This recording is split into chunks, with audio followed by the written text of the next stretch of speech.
महाभारत में कौरवों और पांडवों के बीच एक भीषण संग्राम हुआ। इस युद्ध में कई वीर योद्धाओं ने अपनी बलशाली शक्तियों का प्रदर्शन किया। ऐसे ही वीर और शक्तिशाली योद्धा अभिमन्यु से तो आप सभी भली भांति परिचित हैं।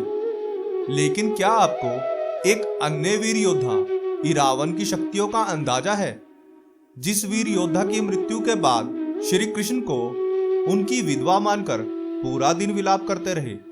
तो आज की वीडियो में हम आपको बताने वाले हैं कि कौन थे इरावन और कैसे उन्होंने महाभारत की रणभूमि में कोहराम मचा दिया था।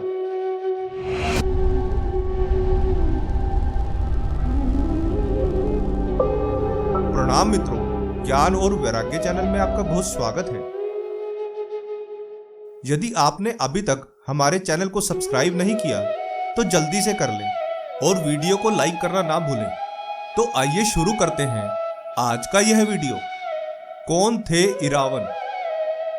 महाभारत के युद्ध में अर्जुन पुत्र अभिमन्यु का ही नहीं बल्कि उनके दूसरे पुत्र इरावन का भी अहम योगदान रहा। दरअसल अर्जुन और नागकन्या उलूपी ने वनवास के समय में विवाह किया था। इसी विवाह से इरावन ने अर्जुन पुत्र के रूप में जन्म लिया। इरावन को इरवन और अरावन के नाम से भी जाना जाता है। अपनी माता के संरक्षण में पलकर इरावन भी अपने पिता के समान ही एक महान, सत्यवान और बलशाली योद्धा बने। इरावन को न केवल सभी शस्त्र चलाने में निपुणता हासिल थी, बल्कि वह अपनी मायावी शक्तियों के बल पर युद्ध में विजय प्राप्त करने में भी सक्षम थे। इरावन की अपने पिता अर्जुन से मुलाकात। भीष्म पर्व के 90वें अध्याय के अनुसार जैसे ही इरावन बड़े हुए तो वे अपने पिता अर्जुन से मिलने के लिए इंद्रलोक पहुंचे, जहां उन्होंने स्वयं का परिचय अर्जुन पुत्र के रूप में दिया और अर्जुन ने इरावन को युद्ध में विजय प्राप्त करने संबंधित कुछ युक्तियां बताई।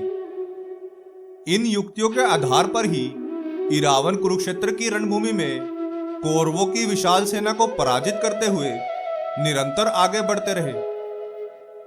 महाभारत के युद्ध में पांडवों की विजय हेतु चामुंडा देवी को राजपुत्र की बलि देने की सलाह दी गई। ऐसे में इरावन पांडवों की विजय को निश्चित करने के लिए स्वयं की बलि देना चाहते थे, परंतु पांडव इरावन की इस बात से कदापि सहमत नहीं हुए। आखिर क्यों भगवान श्री कृष्ण खुद को इरावन की विधवा मानकर रोते रहे। इरावन ने अपनी साहसिक और बलशाली शक्तियों का प्रमाण देते हुए कौरवों को कड़ी टक्कर देकर पस्त किया था। साथ ही इरावन एक वीर योद्धा होने के अलावा धार्मिक प्रवृत्ति के आधार पर ही अपना जीवन व्यतीत करते थे। इसलिए उनका मानना था कि वे युद्ध में अविवाहित रहकर वीरगति प्राप्त नहीं करना चाहते थे। लेकिन उनकी मृत्यु की निश्चितता को देखते हुए कोई भी राजा अपनी कन्या का विवाह इरावन से रचने के लिए सहमत नहीं हुआ। ऐसे में उनकी इसी इच्छा को पूर्ण करने हेतु स्वयं भगवान श्री कृष्ण ने मोहिनी रूप धारण करके इरावन से विवाह रचा लिया। लेकिन रणभूमि में निरंतर युद्ध के 8वें दिन इरावन को वीरगति प्राप्त हुई। इस दृश्य को देखकर भगवान श्री कृष्ण खुद को इरावन की विधवा मानकर निरंतर विलाप करते रहे। किन्नर भी करते हैं इरावन की पूजा। पौराणिक मान्यताओं के अनुसार किन्नर समाज में भी इरावन की पूजा का प्रावधान है। दरअसल वर्ष में एक बार सभी किन्नर इरावन से विवाह रचाते हैं। तत्पश्चात दूसरे दिन सभी श्रृंगार का सामान तोड़कर इरावन की मृत्यु का शोक मनाते हैं।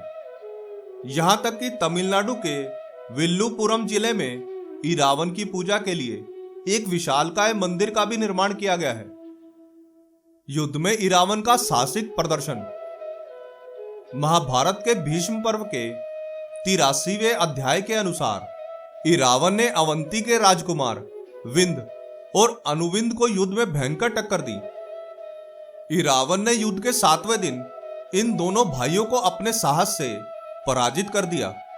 तत्पश्चात इरावन के माध्यम से कौरव सेना का विनाश होना आरंभ हो गया।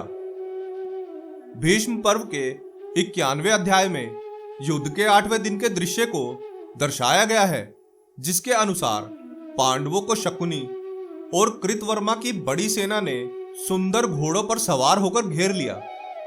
इसके बाद इरावन ने आक्रमण करके कौरवों की घुड़सवार सेना को नष्ट कर दिया था।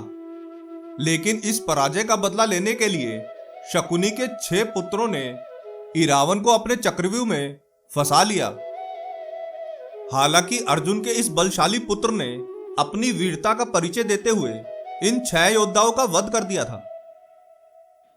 दुर्योधन इस दृश्य को देखकर भयभीत हो उठे और उन्होंने इरावन के वध हेतु अलम्बुश नामक राक्षस की सहायता लेने का निर्णय किया।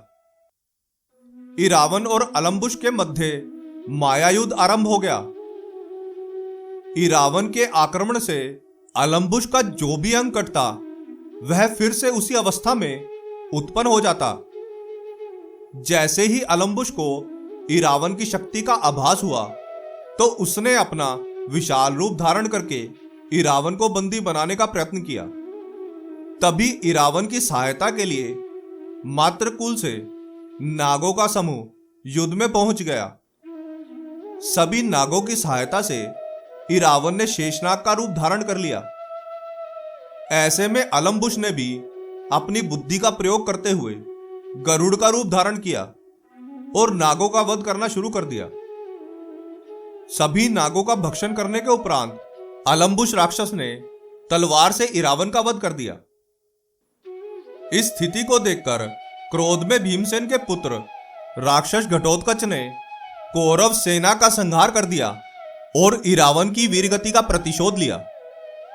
आशा करते हैं कि हमारी प्रस्तुति आपको काफी पसंद आई होगी। आपसे अनुरोध है कि आप इस वीडियो को ज्यादा से ज्यादा लोगों तक पहुंचाने के लिए लाइक, शेयर और सब्सक्राइब करें। धन्यवाद।